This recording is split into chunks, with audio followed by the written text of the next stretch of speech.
All right, hey, what's up, guys? I'm just gonna record this short video on the stuff that if you didn't come to class today, hopefully this will be a good substitute for that. I'm sorry if the video call. Let's see if the lighting is good actually, because X over blah, blah, blah, blah, blah. Okay, I think you'll be able to see this. Cool. Right. So we did end up having class today, but not a lot of people showed. So I'm just going to do this. I'm going to redo this, and it's going to be a short video. I'm just going to try to get through some of the examples that we did. First of all, I don't want to have like too big of a file to upload to Blackboard, and this is just kind of not the best way to present the stuff, but we'll get through it.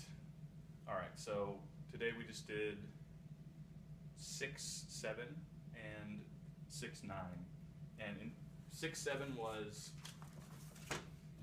solving equations that have rational expressions. So what we've been doing up to this point is like simplifying rational expressions, you know, something like this, and you can cancel that and just make it 2, so that's a simplifying, multiplying, dividing, adding and subtracting rational expressions. And then the very last bit was like the complex fractions, you know, like a fraction, and then how to simplify those.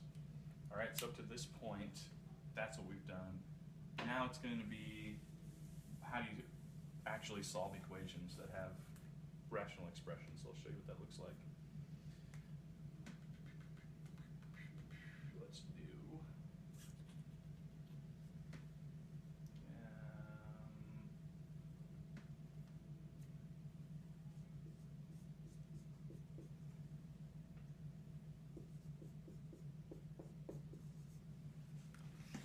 So the thing about this is it's an equation, which means you can do anything you want to both sides.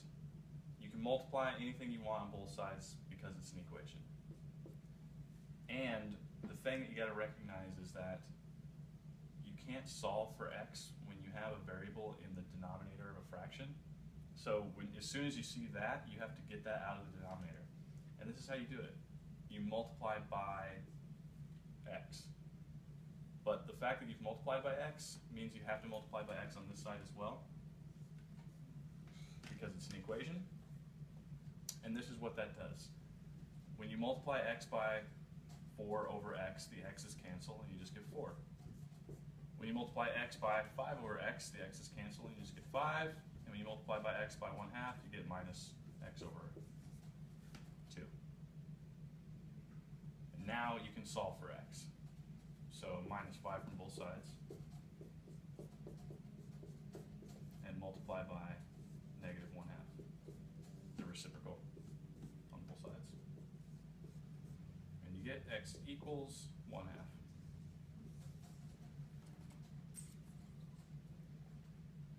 Cool. So that's the trick. And what you got to notice is if you have a variable in the denominator, you have to get it out of the denominator. So here's another example.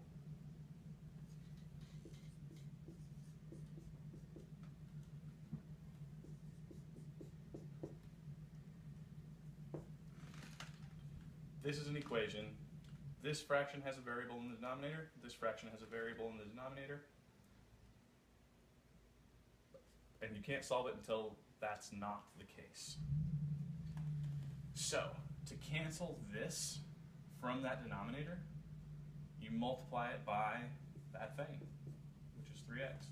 But the fact that you did it on this side means that you have to do it on this side as well. To cancel this from the denominator, you multiply by x. We're already multiplying it by x. So that'll work. 3x times 5 divided by 3x, the 3x's cancel, and you just get 5. 3x times 3 over x is 9, and the x's cancel. Whoops. So it's just 3 times 3. And then 3x times 1 is 3x. 9 plus 5 is 14. Divide by 3, divide by 3. X equals 14 over 3.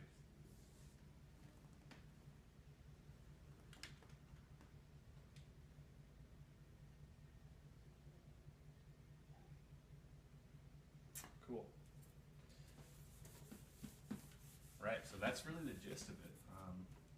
Obviously, it gets more challenging. So I'll show you one more, and this is about all you need to know for this section. Check to make sure it's still recording. Good. 2 over x plus 3 equals 5 over x. Fraction with the variable in the denominator, fraction with the variable in the denominator. Have to get them out of the denominator. So to get this out of the denominator, multiply it by its denominator on both sides. To get this out, multiply it by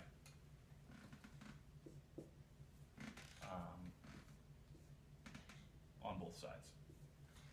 Right, so I mean really what you're doing is you're clearing the fractions by multiplying everything by the lowest common denominators. And when you do that, when you multiply this by this, the x plus 3's cancel and you get 2x. When you multiply this times this, the x's cancel and you get 5x plus 3. Distribute.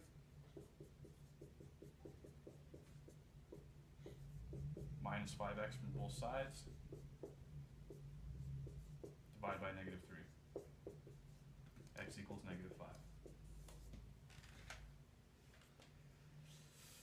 So this is the trick. I mean, the trick to these is canceling fractions, clearing the fractions, so that you're left with something that we already know how to solve.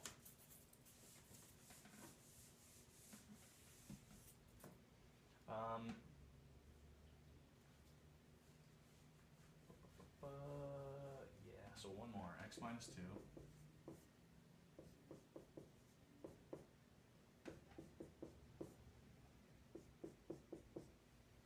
Over x minus 3 equals x minus 1 over x plus 1. The thing about this is you can't solve it until these x's are not in the denominator of a fraction. So, to cancel it, multiply everything by the denominators.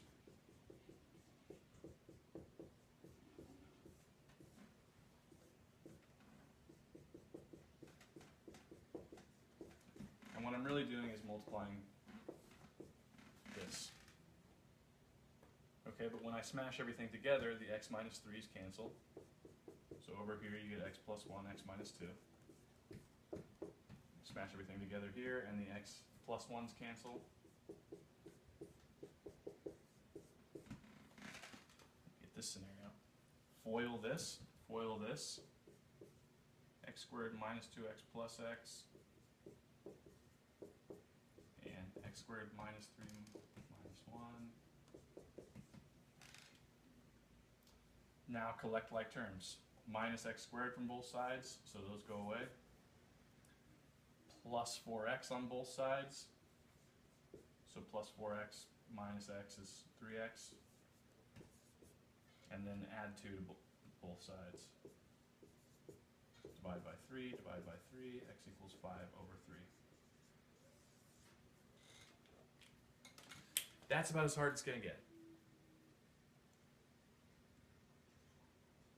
Okay, that's all I'll say about that. So practice that, and let me know if you guys have any questions, of course.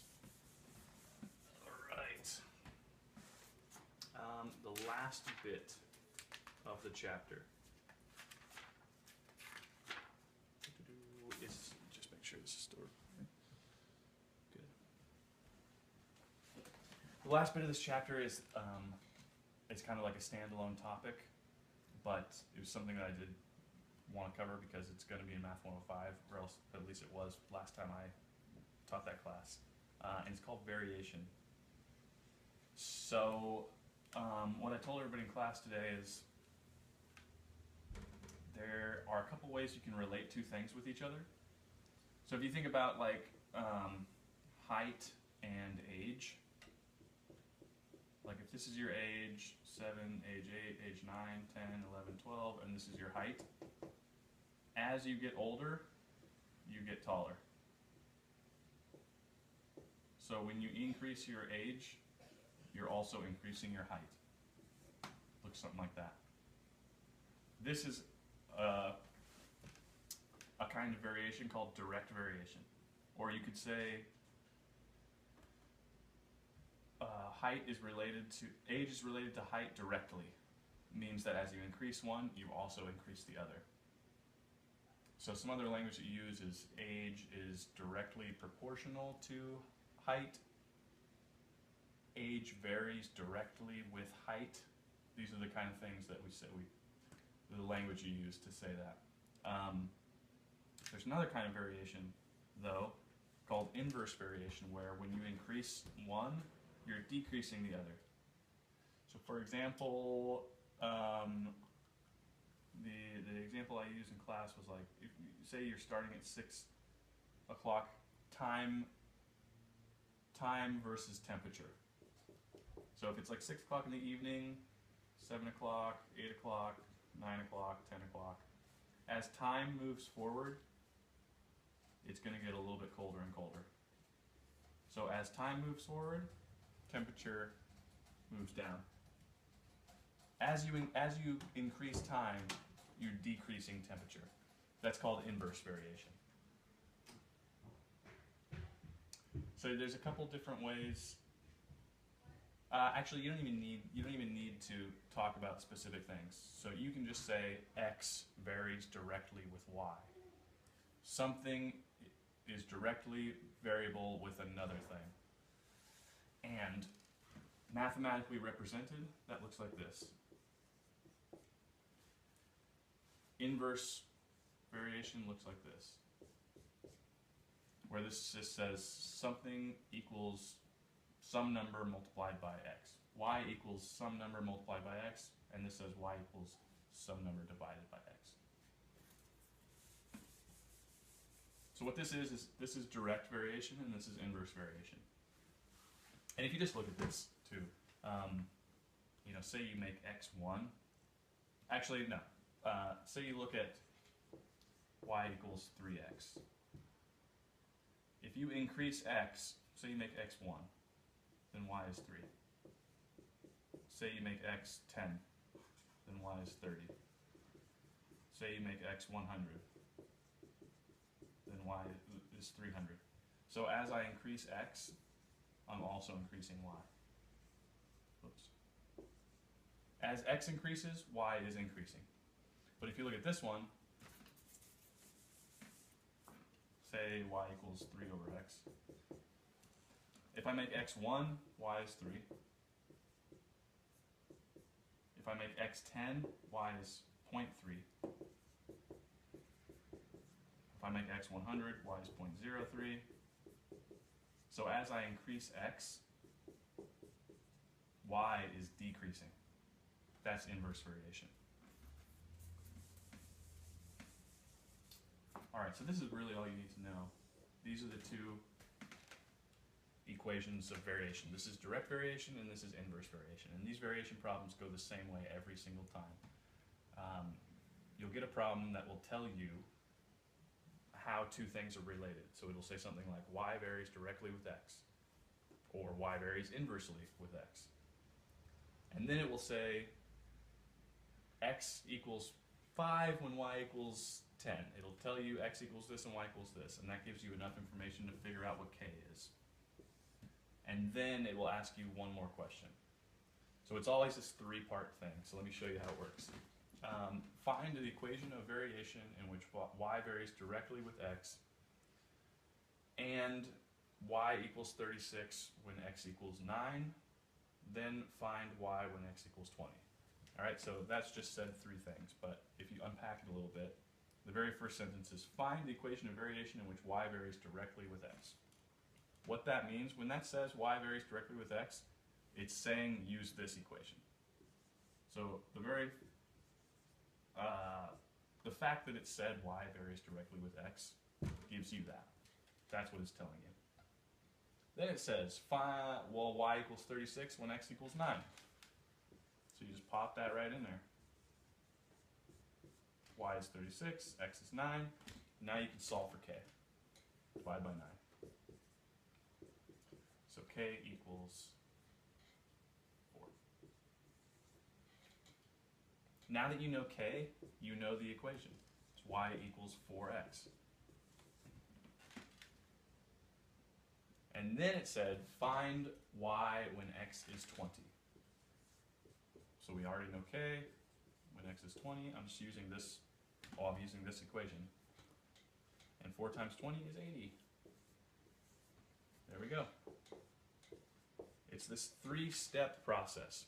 It tells you what variation you're using, gives you enough information to figure out what k is, then it asks you another question. All these variation problems are exactly like that. Let's try another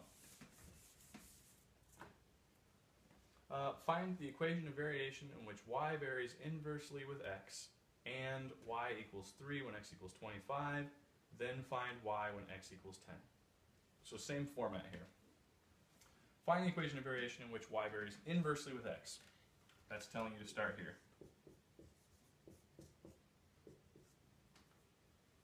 And y equals 3 when x equals 25.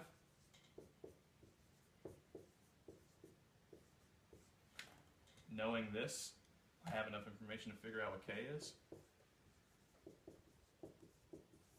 Multiply 25 on both sides. Alright, now that I know k, I could just make the equation. Whoops. So here is my equation. For any x, I can figure out y. And it's asking me, find y when x equals 10.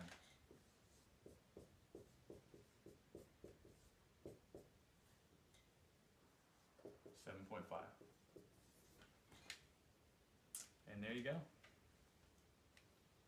Yeah, so those problems, they always look like that. What I told everybody else is that I put 2 on the test.